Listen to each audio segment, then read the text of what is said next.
Hi there. My name is Alisa Singh. I'm co-founder of the Creative Connection Collective, or the CCC, an online community for artists and visual creatives of all kinds.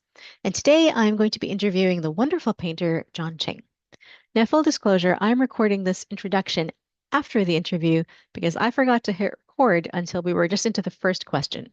So this is the introduction, and then you'll jump right into my interview with Jon. Uh, about Jon, he is a self-taught painter from Hawaii, currently living in LA. His subject is the natural world rendered in detailed realism. He combines creatures to create new and limitless wonders. And he works to bring awareness to endangered species, the current climate crisis, and he partners with environmental organizations while he does this. Jon recently celebrated 10 years as a full-time painter, and we're going to chat about his career so far. So the first question that we're entering in, and it's his answer is just going to be a little bit cut off, is how did he end up going from studying mechanical engineering at college to becoming an artist? Enjoy the interview. a, a, a place to go to for, to get a job, basically. So went for engineering, did my degree, and basically in my last semester, I realized that it wasn't the lifestyle that I wanted or wasn't the path that I was really drawn towards. And I was lucky because my school made us take a few semesters off and just work in engineering. So I got a good taste of like what it would be like.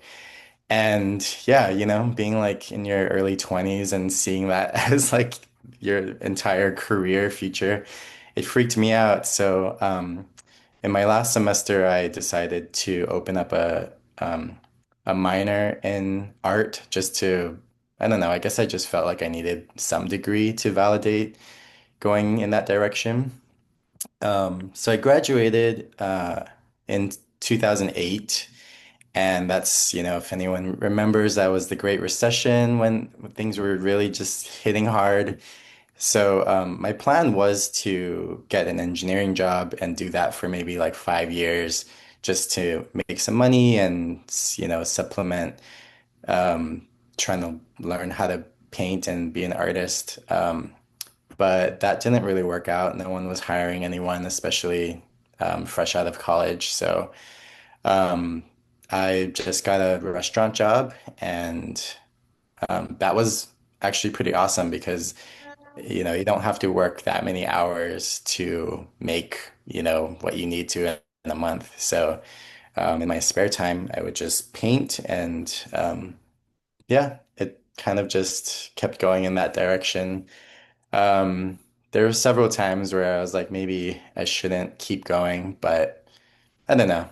When you're young, you don't feel too much pressure to, so yeah, What that's that's a how. great segue. So what you said you sometimes feel pressured to stop or to not keep going or try a different path.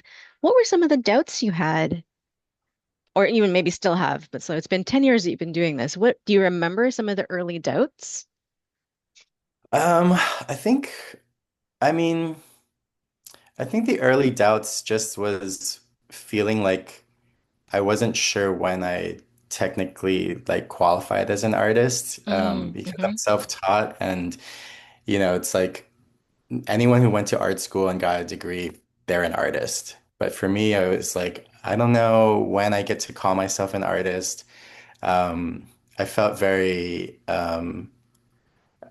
I knew that I had, technical skills, but yeah, just like didn't have any like sources of validation or anywhere to get critique or feedback on it. Because Mm-hmm. this was like, early days of Instagram too. So, and I really resisted going on like doing social media. So, and even when I did, I was terrified to put my art out there. So, um, yeah, it was just sort of not really knowing when I could identify as an artist. And then I was having dinner with some family friends, and one of my mom's friends, saw my work and she's like, "You are an artist," and forced me to say that out loud. And that really was like that little simple thing really changed everything. It's like I knew inside that I was an artist, but Hmm. I just needed someone to validate it, I guess. So, yeah. Yeah. External validation is the whole thing, right? We all chase it, especially if you're self-taught. I think that I know there are a few people in this room who have been to art school, but not everyone has. And so this idea of when am I an artist, who has decided that I'm an artist, I think is probably a common thread. Hmm.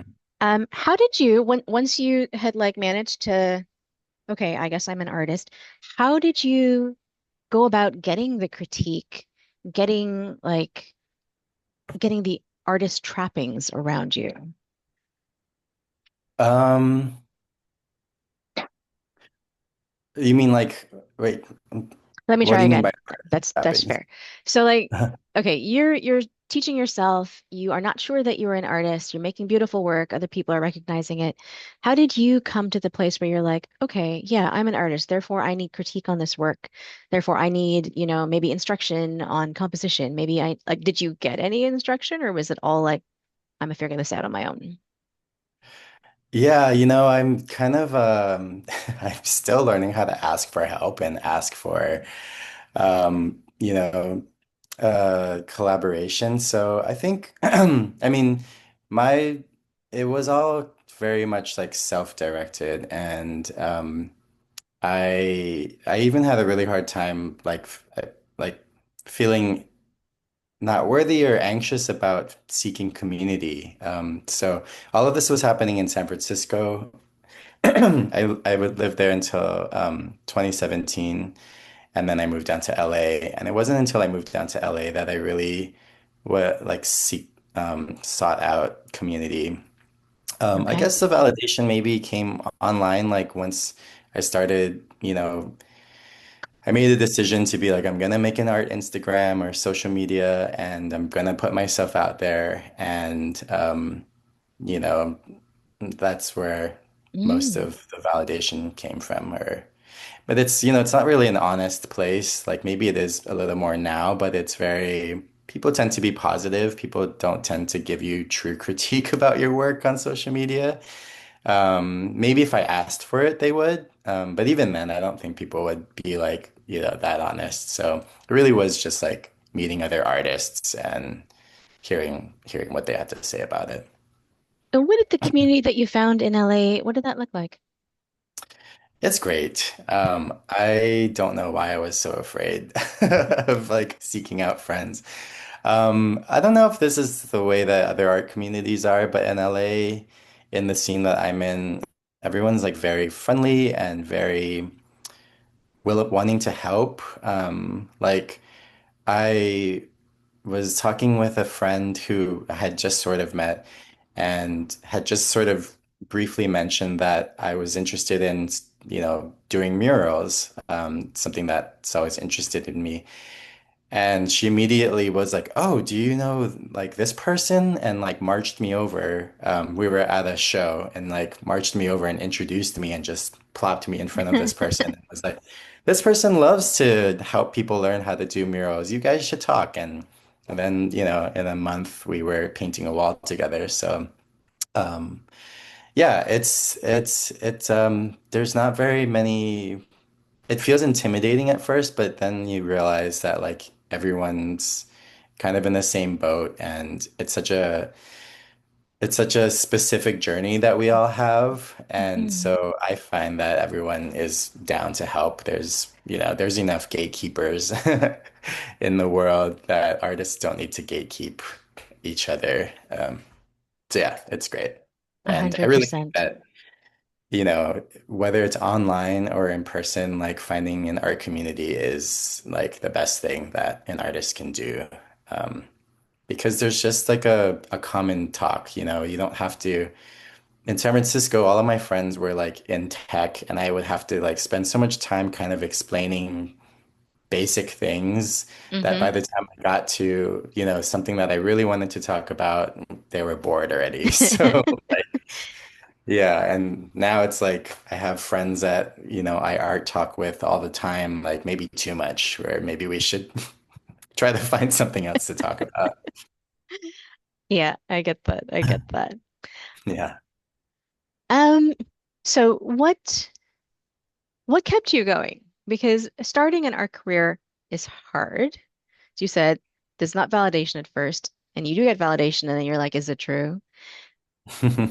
Right. And then you have to like, what am I painting the right thing? Like there's all the doubts. But what kept you going when things got difficult? Yeah,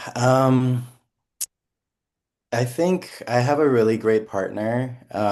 She's been with me the whole way through, and so she gave me a lot of encouragement, and I probably owe her like thousands of dollars in therapy because I probably should have been talking to a therapist to work out my doubts and issues. Friends also, like some of my close friends growing up that saw my whole journey and transition, Mm. really, I think they saw how much passion I had for it and were able to remind me of that when I wasn't feeling it or, was in a slump or something.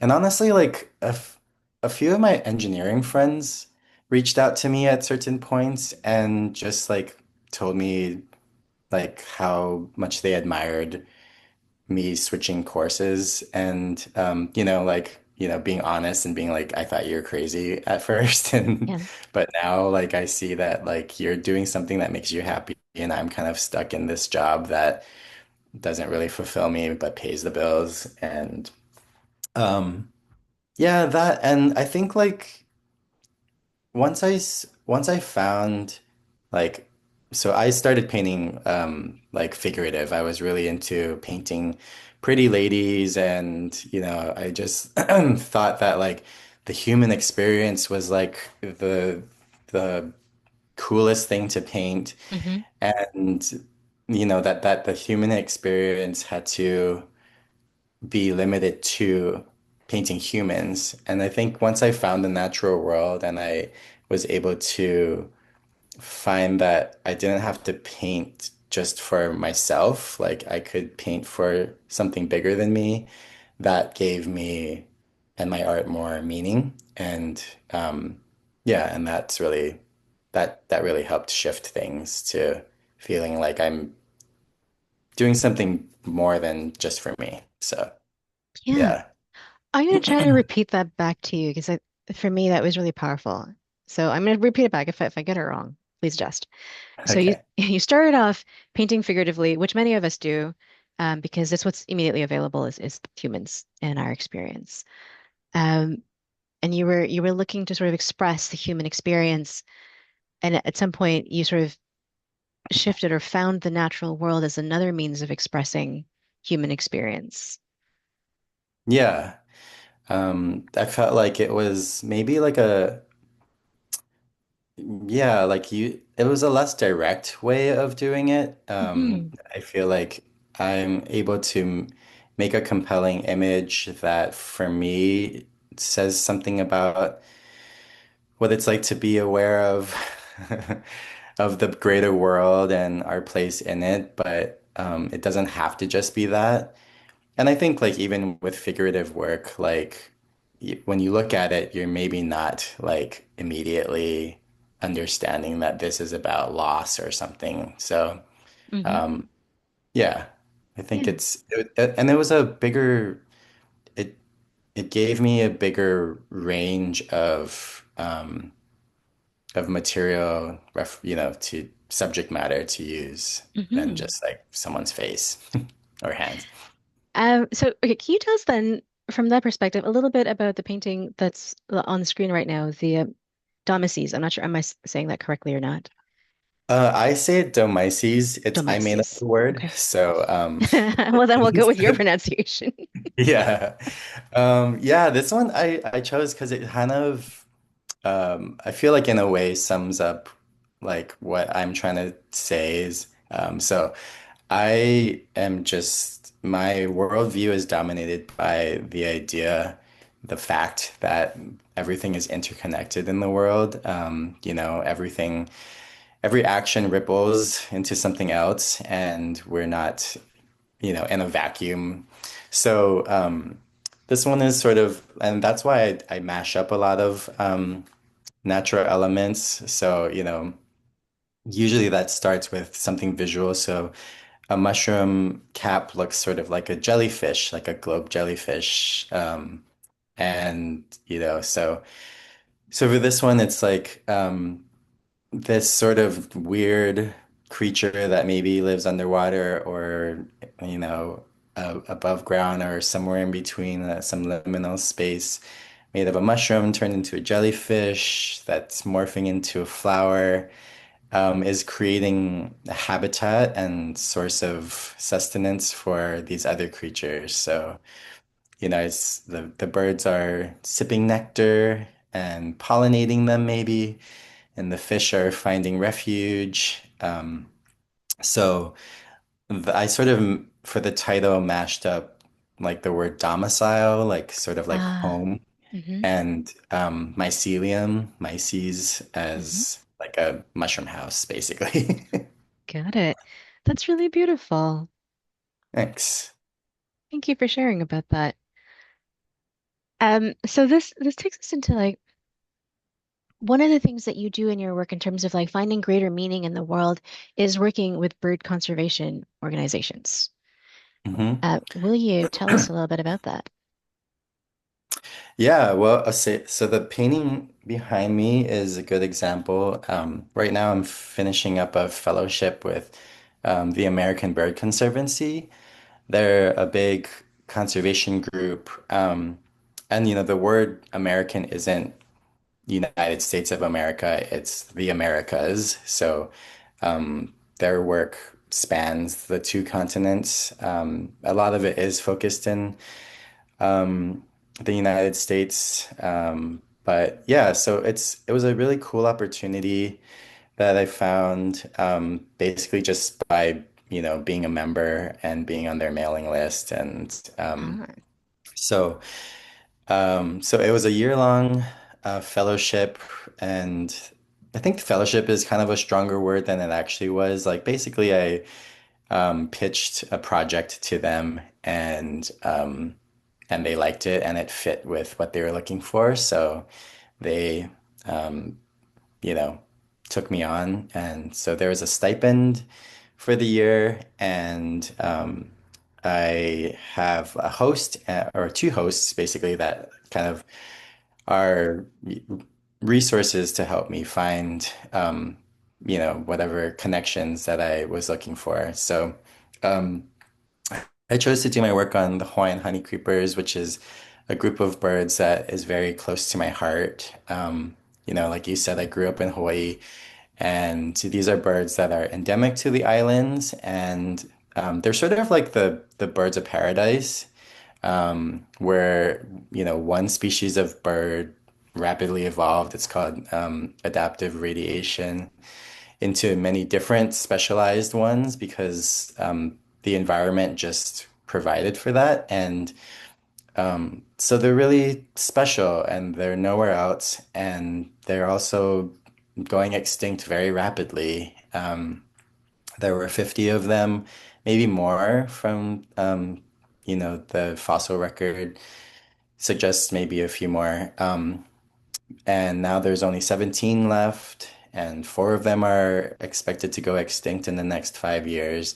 wow. So I think once I started like looking at them and painting them, I formed a connection with them, and then realizing like how dire their situation is, it really called to me to put as much effort as I can because it's now or never, It's how I feel about climate change too. It's like all hands on deck. Like we can't wait. We have to do the work now, which is hard. We all have lives and struggles in our lives, and it's hard to like put a lot of effort into something else. So I think that's why I also chose to merge my art with my passion of climate change and endangered species because I have to Hmm. um, do something about it, and I'm a painter, so you know Yes.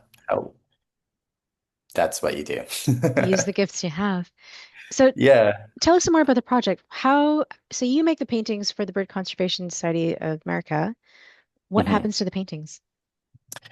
Pretty much I'm so, the ABC, American Bird Conservancy, they'll get usage of the images, and I'm also, giving them access to any paintings of Hawaiian birds that I have. And my goal is to not sell any of them and build on this series until I have a big enough group of them. And the goal is to get them into a museum in Hawaii, or maybe like take them from like maybe show them in a couple of spaces. Hmm. So for the public to interact with, I have some other like kind of pipeline dreams. Like I would love to make posters of them to put in classrooms. Hmm. Because for me, it's like you're not gonna want to save something that you don't have a relationship with or a connection with. And, you know, you have to see them to form that connection. And they're so endangered that we don't see them anymore. So, um, yeah, I would love for kids to just grow up being familiar with them. So there's a lot of different avenues that this project can continue in, but Hmm. for now, yeah, the fellowship was more about having the space and resources to make the work. Because, as a working artist, it's like I generally just make paintings and then try to sell them as soon as possible so Hmm. that I can make another painting. And for these, not wanting to sell them right away, is a financial burden. So it was nice to have some funding for the project. Yeah, for sure. We're gonna come back real soon to the I make a painting and try to sell it right away so I can make another painting. Before we come to that part, Yeah. what is your typical process for making one of these beauties? Yeah, so I mean, I think it's normal. Like I guess there's two ways because, a lot of my work tends to be these sort of fantastical things. So, one way is, I watch a ton of nature docs and look at nature all the time. And so in my brain, there's sort of a growing catalog of natural forms. And so sometimes an idea will just pop in my head, like, like, oh, that, petal looks very similar to this bird's feather. And then that'll just sort of bloom into an idea. I'll sketch it out, find my references, and, get going. Other times when there's like, things going on in the world that I can't ignore and need to respond to or process. I mean, a lot of times my work is me just like processing things that are going on. Um, I'll journal about it. I have this like never-ending Word doc that's just called Brain Dumps, Yeah. and it's basically where I just kind of talk to myself. It's it's my justification for not going to therapy because I'm like I do talk to therapy with myself. But it's great. I recommend this for everybody because oftentimes and anytime I'm stuck on a painting, I will just start writing. I'll write about what issues I'm having. I'll ask myself questions and then that forces me to answer those questions. And oftentimes, like, the Word doc, the little session will end with a question, and that's because I went off and, Google image search something and things started flowing that way. So, yeah, the process is very, um, it is what it is. Like I've sort of accepted that like, whatever gets me to an idea is the right way. So, but yeah, generally I like to write. I like to look at images. I should sketch more, but it always feels like an effort, which is weird because I grew up drawing and yeah, so I want to sketch more.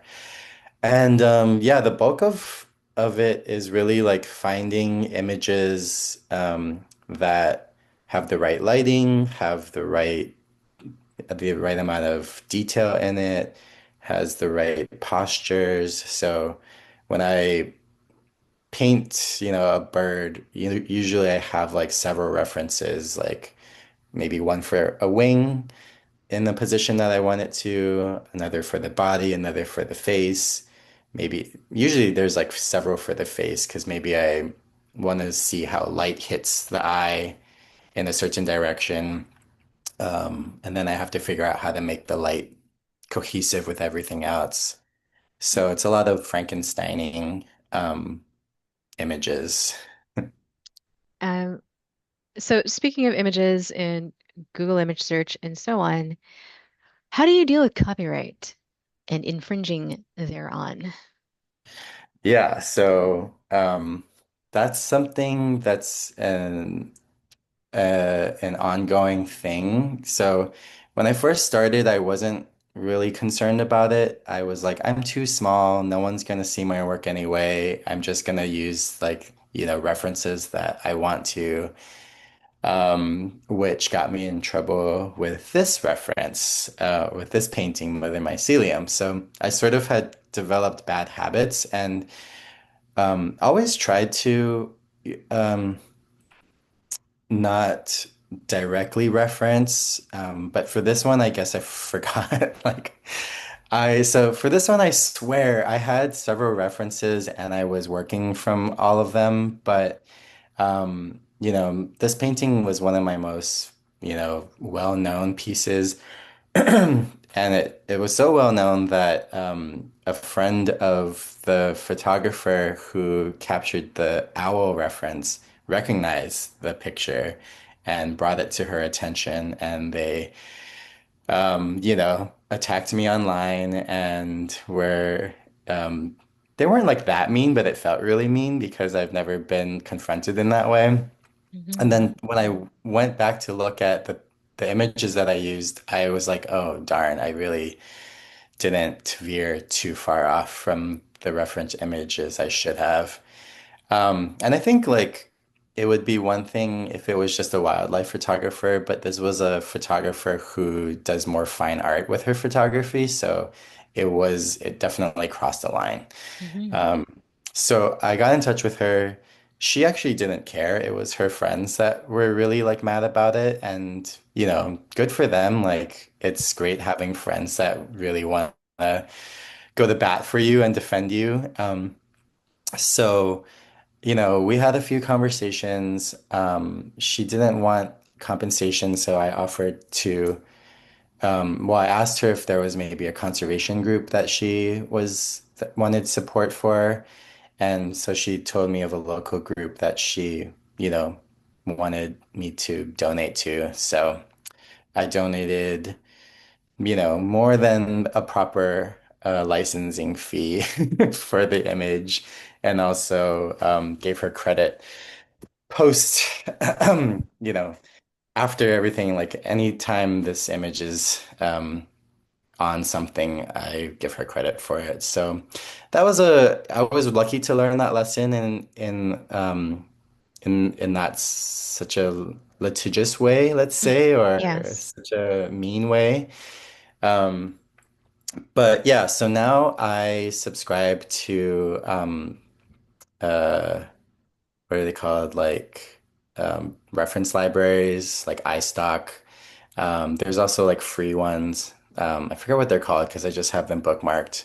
Hmm. But I also form relationships with photographers. So for like all of the Hawaiian bird um, paintings that I've been doing, I know the photographers and have had their permission, and Ah, I good. have a different, arrangement with each one. So for some of them, they're like, just use it, give me credit. Others are like, donate to this group. There's been a few where they want direct payment. So it just kind of, it depends on who the photographer is. But yeah, it's a weird gray area because I have peers that will straight up paint Mickey Mouse, and I don't understand how they don't get sued. And maybe they're just not big enough, but they're in the same galleries that I show in. Hmm. So, it's a fine line.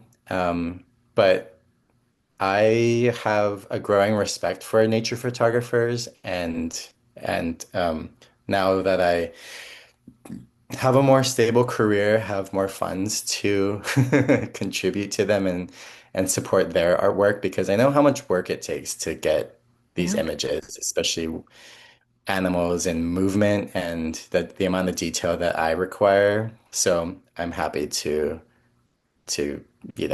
pay my fair share now. Yeah, for sure. Thanks for sharing that. You're right. That is maybe the nicest way to make this mistake and deal with it. Yeah, I felt so bad and like kind of nauseous when it was all happening. Hmm. But yeah, I'm glad that it wasn't worse than that. Yes. I want to come back to this. I make a painting, I try to sell it as soon as possible, and then I make another painting because that's the cycle. Yeah. Um, so what are your current sources of income? Is it all painting? Do you have more than one? How does money come in? Yeah, so pretty much two ways. I mean, two and a half. So direct sale or, painting sales, which is I learned not maybe I should have learned it earlier than I should have, but it's just impossible, I think, to live off of selling paintings through a gallery. Maybe if there's a very consistent way to sell paintings directly to people, like if you find a good niche of people who commissions are awesome. They're also the worst, but uh, it's yeah, like cutting it in half with a gallery just is not a sustainable model. Yeah. So So your galleries I are 50-50 as well? most of them, Hmm. yeah.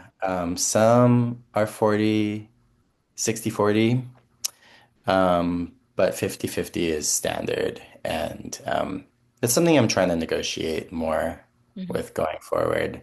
But you have to have a certain level of power or Hmm. whatever to Cachet. be able to negotiate. Yeah. So yeah, the paintings are good. I feel like they maybe, compensate the actual time that I spent making them, but don't pay for anything else. So the other source of income is prints, Hmm. and I do calendars every year, which is really great. It was like one of the best decisions I made because for me, it's like, I know not everyone can afford a original. Like, I can only afford like tiny originals, and even that, like, it's a splurge, Hmm. But everyone can afford a calendar, 20 bucks. So it's a way to, get people who really support you to like have new art on their walls every month. It's also a nice way to remind people of your art and keep it present in their space for the year. And it's cool. Like a lot of people use, or they'll cut it out and print or frame the images Hmm. after the year is done, or they'll collage it, or I find it's really cool how people will keep it going. So I love doing calendars. And that's a nice way to use the work that I made that year. Hmm. Yeah. Prints are it's they were really good and now they're not so good. I think Hmm. the art market in general right now is not so good. Um, but prints are a great way, like they basically pay my bills and help me spend like 9 months making a show because Hmm. there's like I don't know how other artists do it, without, selling prints or something else to pay the bills for the whole time you're making a solo. And then there's no guarantee of selling anything at the solo at the end. So yeah, it's a really nice, it adds some stability. And then the half um, that I was talking about was licensing. So Hmm. I license my work with a publisher called Pomegranate, and they make puzzles and postcard or note cards and other things. And I have one in Australia called La La Land who do note cards too. Hmm. And those are small checks. They're not very big, but they're something. So, Hmm. it's and I don't have to do any work for that. So, Right. yeah. You're outsourcing the work, so therefore it's a small check. That makes sense. Yeah. Oh, and one more thing about Mm-hmm. prints. I do the prints myself usually, like unless I'm doing a larger print. I bought fine art printer Hmm. and I make them myself. It's more work than I think, some of my friends want to do, but for me it's a way to keep the prints affordable for most people and a way that I don't have to invest a whole bunch of money into doing a whole print run and hoping that they sell and sitting on inventory and stuff. Hmm. So it was a steep learning curve on how to do it myself, but it's something that I am reluctant to outsource because I have so much control over everything, and it really helps me able to keep the profits and not pay Yeah. someone else to do it. Thanks for sharing that because whenever we talk about prints, this question comes up. Should I do it myself? Should I pay somebody else? Should I do print on demand? So thank you for sharing that that's how you do yours. And I assume you Mhm. sell those through your website, yeah? Yeah. And then Okay. sometimes I do collabs and, convince them to let me make them myself too. So, yeah. Cool. Um, what would you say? I know you said like the prints are give you the stability and the fine art through the galleries, like pays for your time to do it, but not profit beyond that. What's the ratio between those two? Like which one brings in, like, are they the same number? Is one higher than the other? It kind of just depends on the year, but mostly, I mean, I think always I make more selling prints and calendars and stuff than, is Wow. that what you're asking? Yeah, that is what I'm Yeah. asking, and I was expecting it to be the other way. So yeah, thank you. So the prints Yeah, are no, more it's more like, I consistent mean, sales. yeah, it's like, quantity. It's like crowdsourcing rather than donors or whatever. I don't think that analogy works, but yeah. Okay, cool. Hmm. How do you go about finding? Well, actually, maybe this question is for both prints and originals. How do you Hmm. find for the originals, for the paintings, how do you find a new gallery? And then the same question for the prints, how do you like advertise that to people that yes, buy the print? Hmm. I'll do the print one first. I don't know. It's just social media. I don't know how people find me on social media. It changes all the time depending on the algorithms and stuff. I do have like a decent mailing list. I mean, I don't actually know how many people is decent, but for me it feels decent.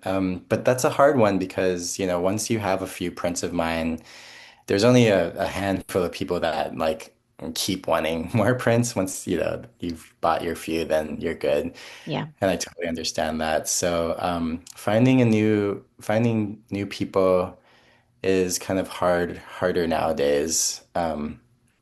But I don't put that much effort into it. It's just, I try to just, for social media, just put out what I'm making and hope that people find it and, try to offer something that's reasonable. And especially with how much everything costs these days, like I really try to like not make things more expensive than they need to be. So, um, but also, not undercutting yourself because I spent years undercutting myself. And, Touché. you know, it has its advantages, but it makes it harder. For galleries, um, nowadays I feel very lucky and they reach out to me. But before it was, just really paying attention to their programming and the artists that they show and um, choosing the right moment. Like for me, it's like you only get one chance to make a first impression. So I didn't get in touch with galleries for a really long time until I felt like I was good enough. Um, and what I always suggest is if there's a gallery that you really like, really want to, and you really think that you're well suited for, and their website says we're not accepting submissions, um, I'll just send them an email and acknowledge, like, I know that you're not accepting submissions. I'm a huge fan of your work. I just wanted, and I really think that, like, we're a good fit. Um, butter them up, really like praise them because it's true. What you're saying is true. You love what they do. And then I'll attach like two or three images and just invite them to check out my website. Make sure your website is very, portfolio driven. Like the homepage for me should just be, you know, solid work. Make your first five images your best work. Um, so yeah, so like that strategy is sort of like acknowledging their boundaries, but also like sneaking in a preview of your work and hopefully like whatever you put in there, you know, m you know, makes them interested that they'll click on your website. Keep it short and because they read it, and it's not that they're not looking for new artists. They just don't want, you know, so many people coming at them because they have so many other things that they're doing. So, um, Mhm.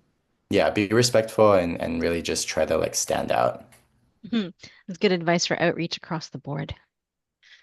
Yeah, Keep it totally. short, be respectful, stand out. Yeah, and be a fan. I really think that like if Hmm. you have great things to say to someone, like don't be shy about saying it. Like Hmm. don't come across as like ass kissy, but like,